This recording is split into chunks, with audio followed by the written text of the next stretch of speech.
Hello everyone and welcome to our show. Today we discuss about user behavior, how you can analyze and get more traffic and results. I'm so excited to discuss this topic with Gerald Murphy. How are you? Very well indeed. How are you doing? Oh, I'm doing great. I'm doing great. In Florida, sunny day, positive mindset. So yeah, I think you're doing. It depends of your mindset. If you set up the right mindset when you wake up, everything will be fine. Nobody can influence if you believe that everything is possible. So it's my attitude. I don't know. 100%. The most important and best muscle in the world up here.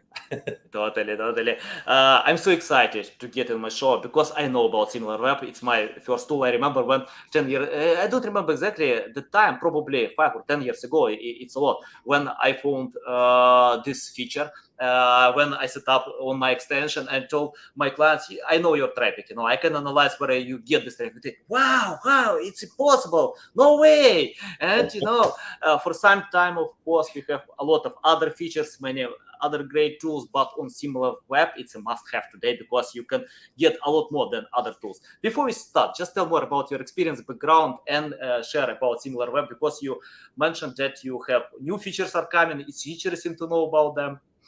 Yeah, it's super interesting actually because as a company, we started out in the competitive intelligence space years ago when a lot of other tools out there actually started for the specialist or the marketeer. And that actually has a lot of downfalls in many ways because we have a really good idea of who's in the market, who's new coming into the market and so on. And now what we're doing is really starting to sprinkle in a lot of specialist featured functionalities so that people can actually not just know about who's new coming into the market, but what brand new keywords are driving traffic to those websites. And we do this via loads of different data collection methodologies. But essentially, as a company, we're going into that space where we, for example, just a few months ago acquired Rank Ranger, which is a very well-renowned and respected SEO suite. So as a company, we're going to have a lot more features to come. Nice. Love it. Okay, let's start from the first question about user behavior. Why we need to learn it? Because, let me share my story. I remember when 12 years ago, when I started my first online project, I didn't care about that. I created content for the sake of Google, and I didn't care about anything. Google ranked well. Google provided a lot of traffic. My websites ranked well, but things changed in some time and got it. I need to learn more. I need to analyze about users' behavior. And today, I think I don't care a lot about search engines before satisfying user intent. If I know that I did everything, to create high quality and valuable content, then I'm thinking how I can optimize with search engines. Can you tell why it's important today to think more about humans, not search engines? Absolutely. Well, at the end of the day, search engines are essentially a big algorithm. And thinking of just algorithms isn't really very good. The algorithm can easily be changed, and things you've done historically aren't going to work today. And also, we're very complex people. So going back to that reference about up here is the most powerful and important muscle. If you like, really making sure that we understand our audience has never been more important. So when you look at things that are happening today, for example, in recent months, it's things like, removing cookies. This calculation and how it may be calculated historically is actually going to fundamentally change as a result of this technological change. So understanding an audience has never been more important, and understanding users as a result is going to be very, very critical for every digital marketeer out there. And what I mean by that is we're not just picking keywords because they have a lot of search volume. We're actually thinking about how does this relate to, for instance, Google BERT, which is all about the understanding of not just what the searcher's searching for now, but what they're likely to search for next. And it's really thinking about the user in terms of what piece of information are they looking for? How can I create content that fulfills that information need? And then more importantly, how can I create my next piece of content to keep that searcher within my website and as a result, properly engage with them, and critically, having a content strategy that serves users, not search engines. Yeah, love it. Can you tell how SimilarWeb can help with that? For example, to learn customers, to understand what kind of content to create for them, and to choose the right strategy. Because I often see when webmasters are chasing high volume keywords, they open some well-known tools like SEMrush, Ahrefs, similar many others. They see high volume keywords and jump on this field, but it's competitive. It's hard to overcome other websites that have authority, have other high quality content. Can you tell how to learn more about users and find the right strategy?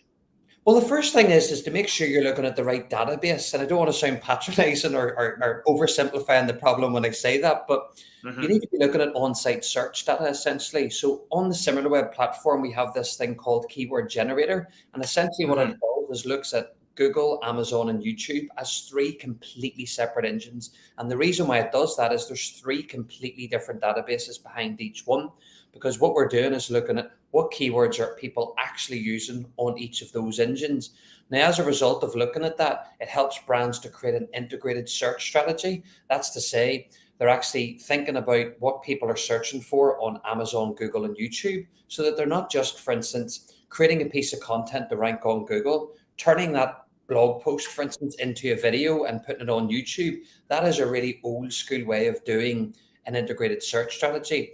And it's actually then not completely taking the user or the audience in mind. There are different people on each of those engines that interact in very different levels.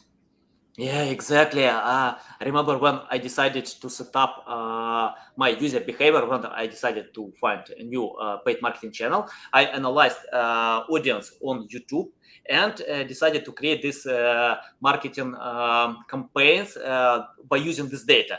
It doesn't work, because people are different. They who are watching because on YouTube, on LinkedIn, on Google, I have everywhere different people, a different buying persona. So it's not a good idea. It's better to analyze specific people who use your website or your YouTube channel and pay more attention with that. Can you tell about SimilarWeb? How you find all this data, traffic from social media, other channels, because other tools can't provide such data. I'm interested about that. Yeah, so we actually have different data methodologies in which we obtain that data. Now, we're actually a cookie-less company, for example, so we're very compliant in terms of GDPR and so on. But actually, one of our data methodologies, and we have actually a landing page on this on the website, similarweb.com, and it's called Our Data. Essentially, we've got 4 buckets or categories of which way we collect information, one of which is called the contributory network, and that's actually looking at real user behavior, not at a user level, but actually just in terms of what keywords people are searching for. And that actually lets us to obtain that information because we're able to find out what keywords people are using on Google, for example. And that can be really, really helpful for us to show our customers what people are actually searching for by search engine. But interestingly, as you mentioned, a really interesting point, and actually indirectly related to you being in sunny Florida. Last week here in the UK, there was a heat wave, and it was actually record highs in terms of the temperatures. But interestingly, our behaviour has actually changed as a result. So, for example, it makes sense initially, like the number of searches for electronic fans were increasing, the number of people looking for air conditioning units. But interestingly, when you look at the same topics across each of the 3 engines, our choice of keywords are massively different. So what we found using our data is on Google, our search was really broad. So it was looking, for example, for things like quiet air conditioning unit, air conditioning units, and so on. Whereas actually on YouTube, it was thinking more about what the searcher was going to do after they bought that product, in which case it was looking at things like how to clean an air conditioning unit, how to fit an air conditioning unit in a small corner of a room. And basically what that indicates as well directly is that the searcher goes to a search engine for a very different reason. So integrated search has never been more important, and therefore understanding what keywords people are using is critical to unlocking content strategies. Yeah, awesome, valuable. I'm interested about the balance between manual job and using tools. For example, we know that all tools provide some accurate data. Sometimes it's accurate, sometimes not, because it's impossible, to analyze and provide accurate data. Even in Google Search Console, we can't find accurate data. That's okay. That's part of the game. But can you tell how to find this balance between analyzing manually and using tools? Yeah, I think it's interesting. I think it's actually, to be honest with you, it's more down about metrics that matter. So arguably you can look through all of the traditional SEO metrics and look and compare the data, Mhm. but really making sure that we're thinking about the core thing. One of the most obvious is demand. So search volume is critical to get right. And it's actually one of the reasons why last year we actually revamped our algorithm and how we calculate search volume. Historically, for full transparency, we just pulled in from Google AdWords Keyword Planner. But we Mhm. started to notice a few issues with that. The first being that actually we were getting information that actually categorized keywords into clusters. So it treated like closely related semantic terms as being the same demand. Now, we do know that, for example, in the United States, there are a lot more people who will search either for sneakers versus running shoes. That'll be also different here in the United Kingdom.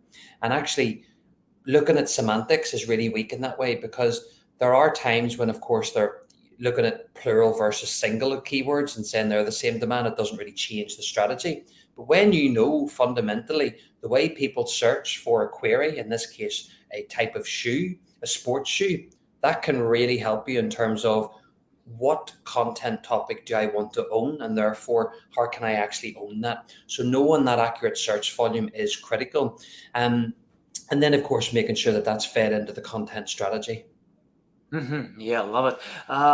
Can you tell more about local SEO? For example, if we many keywords have zero volume, and we don't know how to promote such websites for small cities, I don't know, like regions. Can you tell how to find the right strategy for local SEO when all searchers show zero or close to zero volume? Yeah, actually, this is kind of directly related to what you mentioned about Google Search Console before. So there are times in which engines do withhold information, particularly keyword level information. So things like the roll-ups of like clicks and impressions may, for the most part, actually be full and right in that time frame. But actually, when you dig into the keywords themselves, they sometimes don't align. So making sure that we're taking into account that we have things like search volume, but also this is where third-party providers like SimilarWeb are critical for digital marketeers, because when search engines themselves withhold information, you need another login, you need access to other data to help formulate your strategy. So looking at first-party data alone isn't going to help you succeed online. Now, on the back of that, the other problem with search engines, and this is all search engines, they actually not only just withhold information, but actually it's the types of information that they withhold from. So they're likely to show you very well how your brand keywords are doing, because you're performing probably quite well for them. And actually, probably that's where a lot of your demand comes from, particularly if you're a large established brand and company. But when you've got small things, like you mentioned, local, we actually have a lot more long tail keywords. And what I mean by that, for anyone who's new into SEO, it basically means when you do a search, you've got a lot of words that formulate that query or search.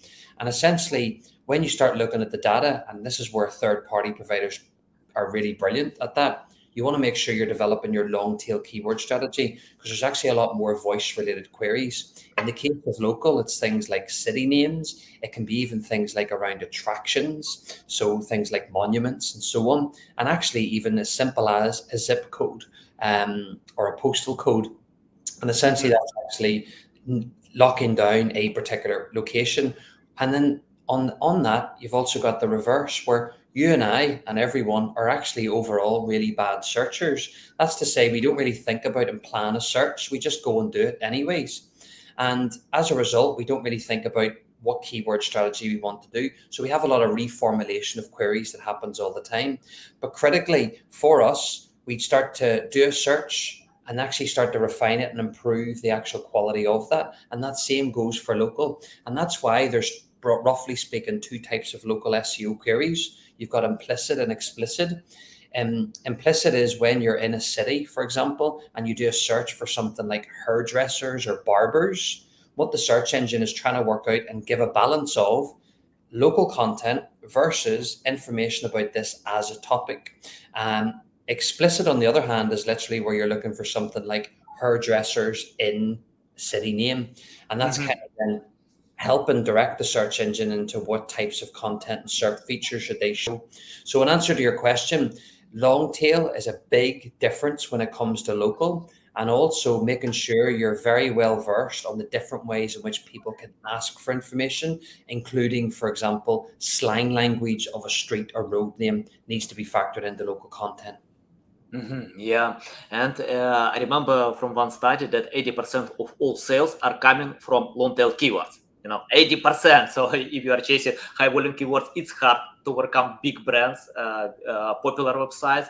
But with local SEO, I think even big brands have no time and resources to cover all possible keywords. They are coming every single day. 50% of new keywords appeal each day. So yeah, it's a big opportunity. And for example, I often use some tools that, for example, looking for keywords on Reddit or Wikipedia, because people open Reddit when they can't find information on Google. So it's a big opportunity. You can find some interesting keywords, and even more, you can take content from Reddit and convert to more optimized content for Google, and yeah, get results with that. Susan, interested about international and local SEO. By the way, yeah, it's interesting question, because I often see when webmasters promote their websites by using international SEO or national SEO, and it's quite different. Can you tell about the difference between local SEO, national and international SEO, for example? Indeed, and particularly for larger brands, but actually anyone that's a multi-market brand, and that can even be in 2 markets, as simple as that. You need to have that multi-approach to that.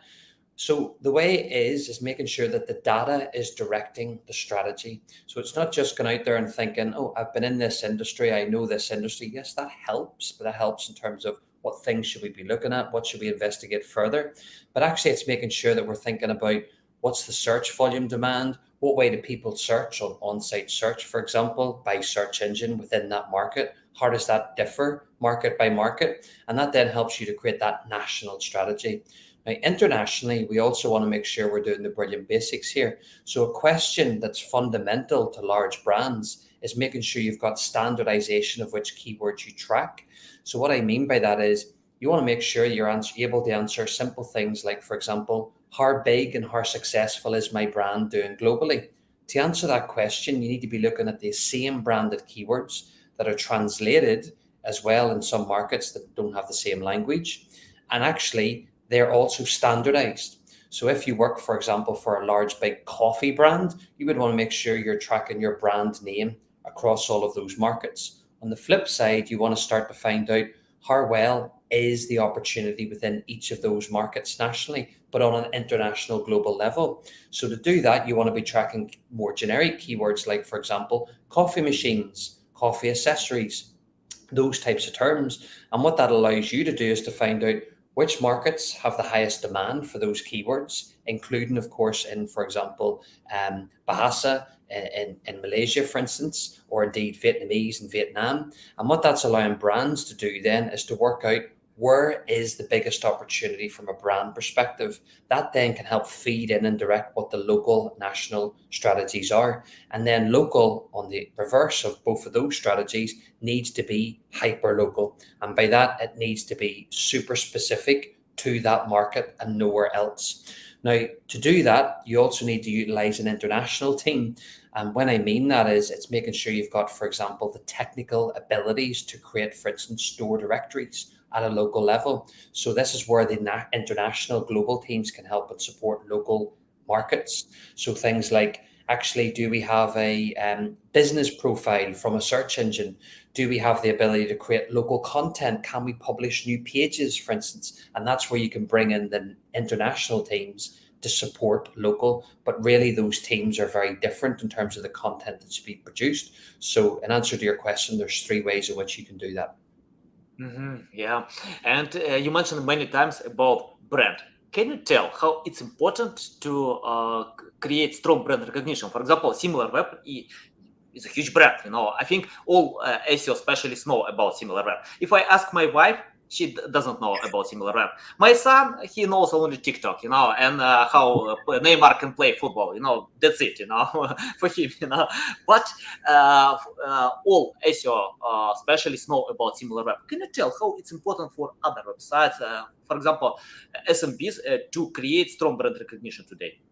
Well, what brand does in its simplest form is two things. One, brands actually help people to work out how well they're performing at a market level, i.e., how many visits am I getting to branded keywords, how many clicks, impressions, search volume, and so on.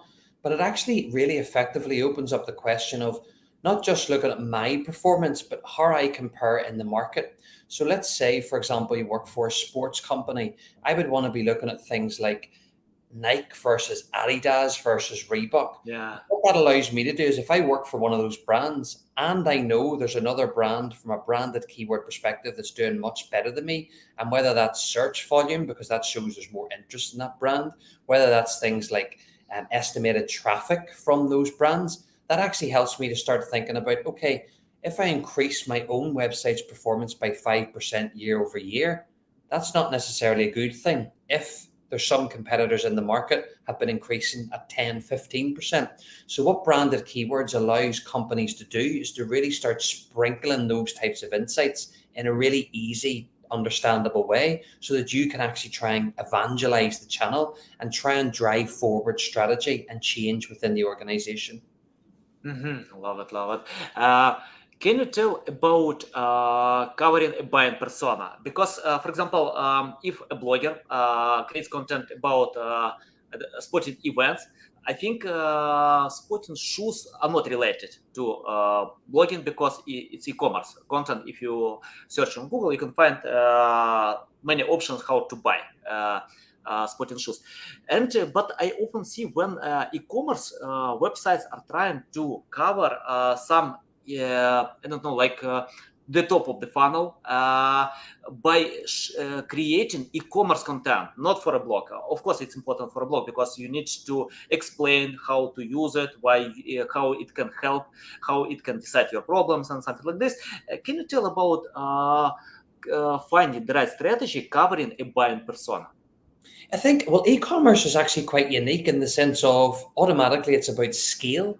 So you've actually got a huge, big variety of products that are usually sold. Now, of course, you also have some specialist e-commerce websites who just focus on, for example, fishing equipment, which is super niche in that sense. Whereas you've got other ones that are, for example, selling all sorts of different products, in which case, actually, the best approach is to formulate and think about two things. One, which keywords from the search engine's data and combined with third-party data, including, for example, SimilarWeb. And what you want to do is to find out, not just looking at those at a keyword level, but looking at those at a topic cluster level. Because in essence, what you're finding out there is, based on the algorithm as it is today, what does that algorithm see my website as being relevant for? You're never going to take on the world in one go. So what you want to do is to really identify which topics you're performing incredibly well for and play to that as you build out your medium and longer term strategy. So to do that, you want to make sure that you're focusing on writing content so that you can better own the space for the topics the algorithm currently sees you as being relevant for. And that's as basic as looking at keywords that are getting and topics that are getting a lot of impressions but low clicks, content optimizations involved in that space, new content opportunities based on some of the recent demands and changes you're seeing within the market relating to those topics are important. But on the flip side, the business wants to actually look at other areas or lines of business. So what you want to do is break down your website performance very much like a navigation does on a website. So you'll often have categories and subcategories. You want to make sure that you're looking at that level of detail as well when you're doing that analysis so that you can really start to understand the number of keywords that are ranked by line of business or business unit. And that really helps you to develop that strategy from an e-commerce perspective in particular. Yeah, valuable. Susan is super active today. Thanks, Susan, for all your questions. And she wanna know about a web that is searched most over all industries. If anyone knows, you will. Can you reply to this question? It's like I found on Ahrefs and SEMrush, they often share some studies, the most searched words, like Coca-Cola, Amazon, many others. It's related to brands. I don't know. Susan, if you can clarify this question, it will be great. But I think it's related more for words that people are looking for. I don't know. Yeah, I think it's maybe just top keywords, top searches. Yeah, Yeah, probably. I'm not sure if there's another term. There may be. Okay, I'm interested about link building techniques. Can you tell what kind of techniques marketers need to use today? Because when webmasters create the first website, first projects, they often read content online. And for example, if you search link building techniques, you can find many obsolete techniques, black hat SEO, many other stuff.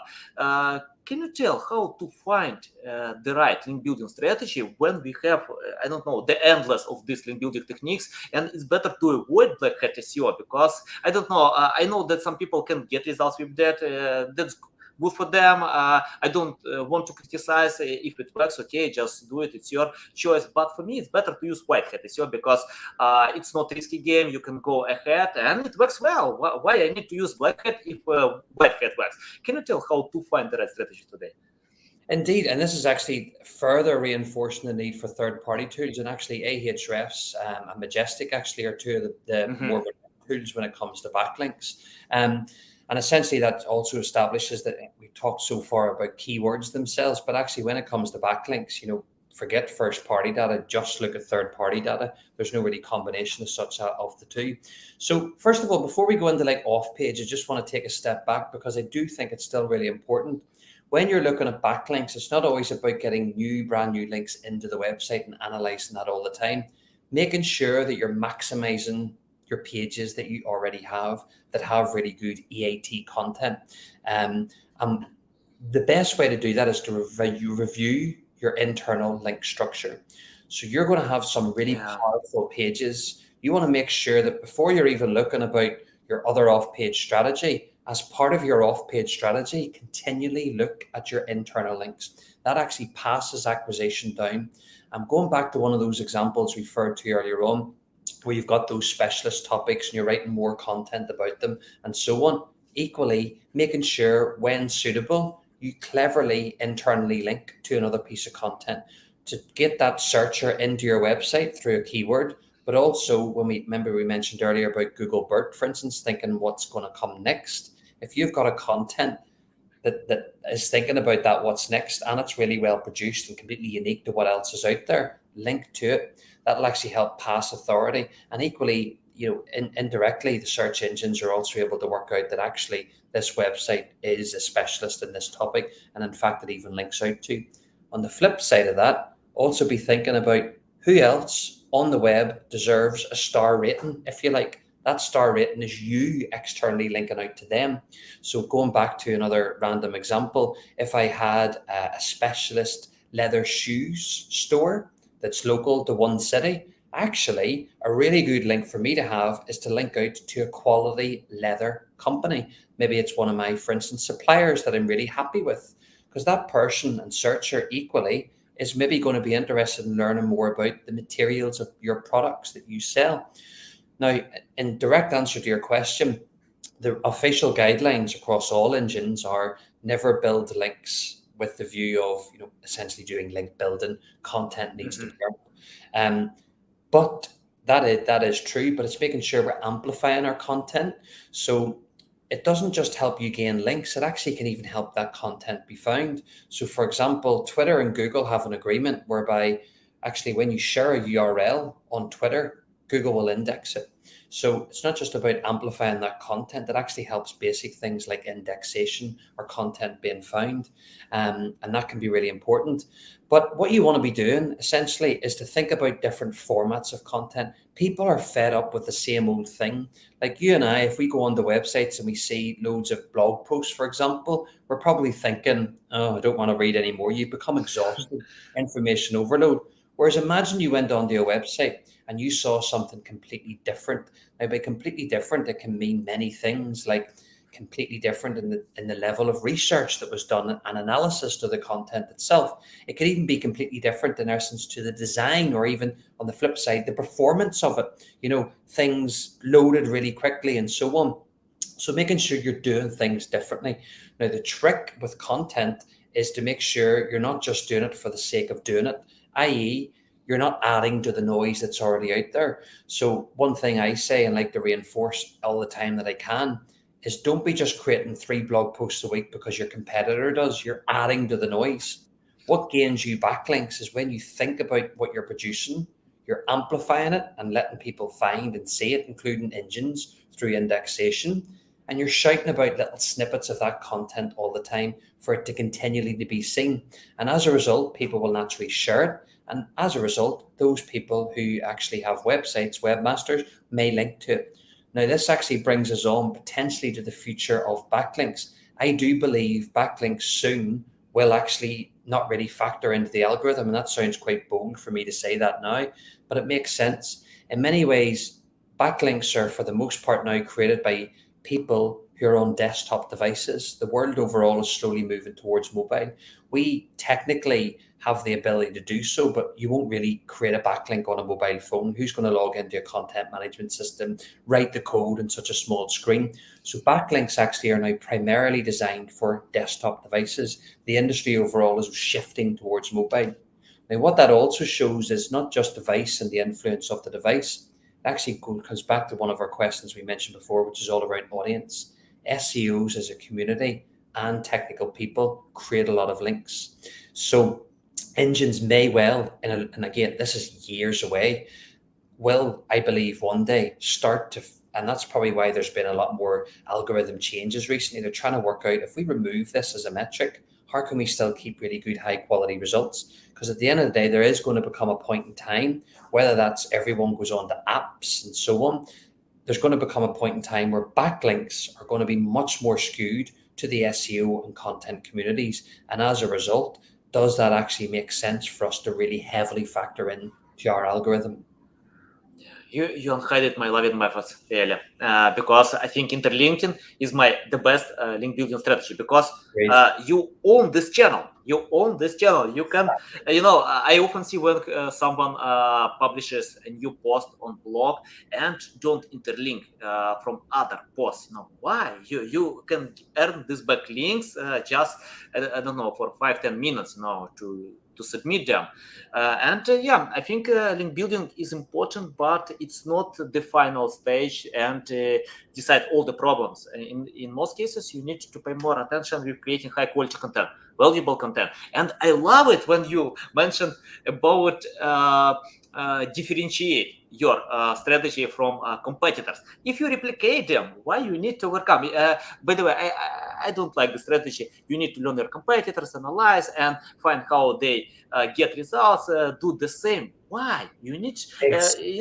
Yeah. And there's no difference, and I guess the thing that's kind of interesting is in our actual real world lives, i.e. not looking at screens, you don't go to a friend's house and, for instance, look around the room and go, this is a lovely room. I'm going to get the exact same room as this. You might go out and say, actually, that's a lovely TV. I'm going to look at that. I'm going to maybe get the same size, a different size screen, but the same model of TV. But interestingly, our behaviors are actually still immature. And when you even look at search itself, when you said information seeking, that only applied to librarians. So librarians were professional information seekers. Now the World Wide Web has actually opened up a range of different things. So one of the things that it's actually done is it's become an information medium.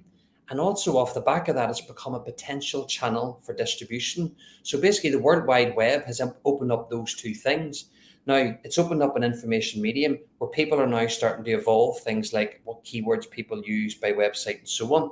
But actually, slowly, we're starting to become more specialized, better searches. But overall, it's still quite weak. For example, a lot of people still search for things like shoes, and then they realize, actually, I'm looking for running shoes and so on. But really, it's actually thinking about how the actual overall market is and where we sit within it, to actually try and come up with a really good strategy. Yeah, brilliant. I have the question about, can you recommend what webmasters don't need to do today? What it's better to avoid because it's obsolete, it doesn't work, it's just wasting of your time. Yeah, well, actually, it relates to one question you asked earlier. Never Mhm. optimize for the algorithm.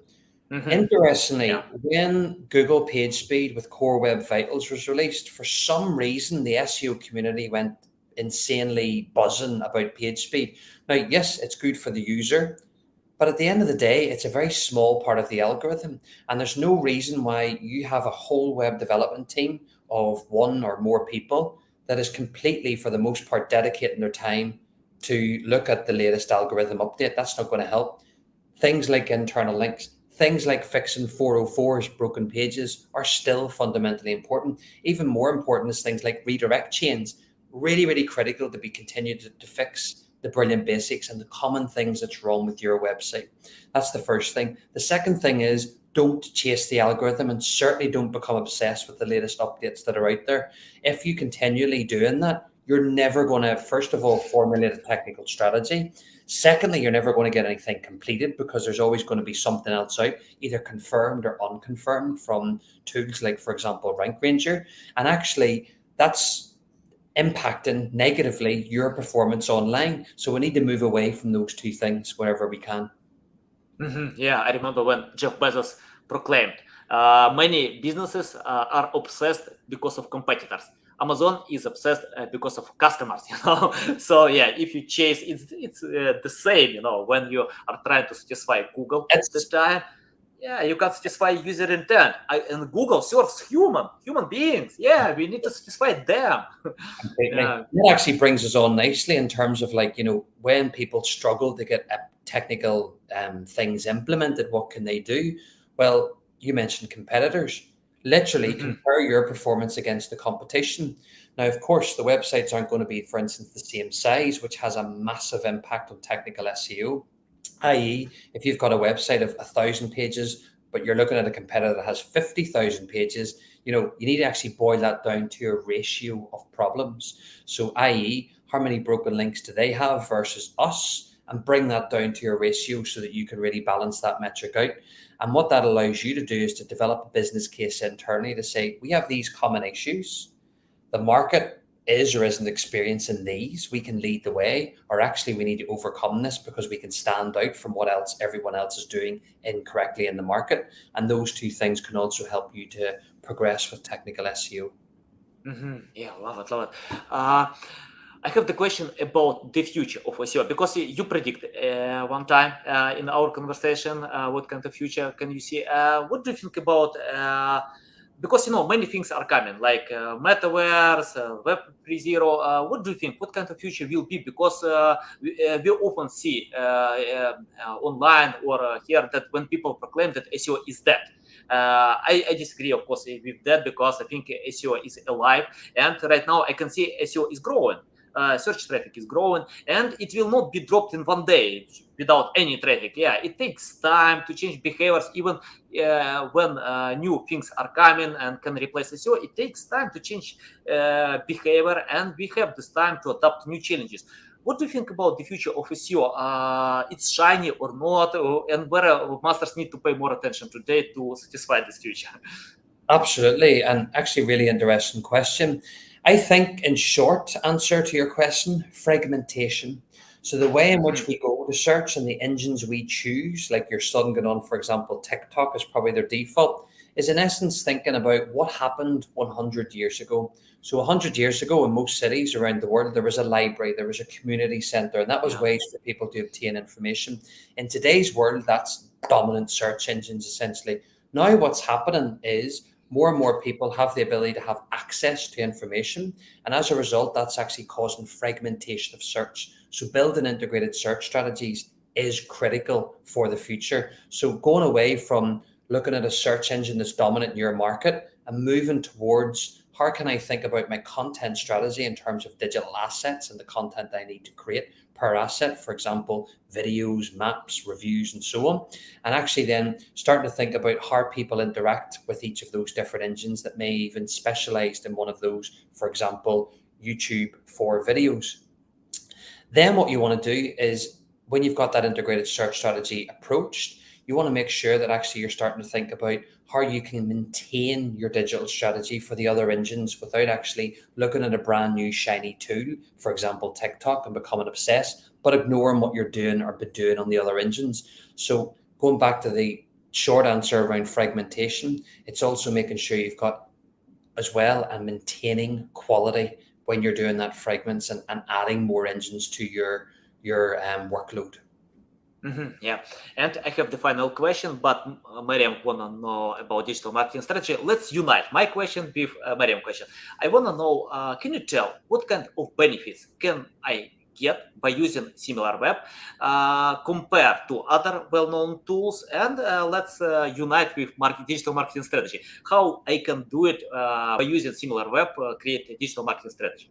Yeah, so definitely the contributory network is one of our big differences. So you can see at a weekly level, for example, what keywords people are using that week to drive traffic to those websites. So for instance, you'll actually often see when you look at things like the New York Times, there's a lot of our keywords, for instance, that actually shows you real world events that are occurring today. So whether that's a celebrity event, something that's happening politically, all of those different types of topics. What that allows brands to do is to think differently about seasonality and think differently at a keyword level to try and build out that content strategy. Now, what makes us unique is how we actually package up that information.